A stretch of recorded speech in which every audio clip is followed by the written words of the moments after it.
having these sort of tempting foods all around you in the house is a recipe for disaster, as you said, because and maybe that's why people say, well, the keto diet or low carb is not sustainable.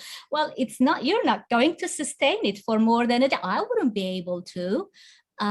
If I fed myself constantly on food-like substances and high carbohydrate processed carbs, I wouldn't be able to resist that temptation. So of course I wouldn't be able to sustain the low carb diet. But people just tell me, oh, for 7 years, how did you sustain it? Well, no problem. I have a healthy, I think you mentioned it, and you're so right. To have a healthy relationship with food is important. Well, to have a healthy relationship with healthy foods. I don't restrict calories. I don't restrict my portions.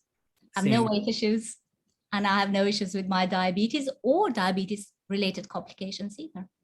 Exactly. I think portions have to be restricted and calories have to be restricted if pizza and meatball subs are going to be in your day-to-day life, because you have no choice but to eat smaller portions of those foods. But it's almost like torture eating smaller amounts of those things because they're so hyperpalatable that you want them so badly that it's like you're torturing yourself every time you're on a diet if that's how you diet. But if you switch to protein, fat, and fiber as your primary source and you got rid of the starches and the carbs and the sugars, you would just be so much more likely to stop when you're full. This whole like intuitive eating movement is so much easier when you don't have carbs and sugar and starches. I think intuitive eating, if I'm actively eating Oreos, my intuition is do not stop eating these, like do not stop. Of course, they're so delicious. Like you eat them until you're gonna throw up. You can't help yourself.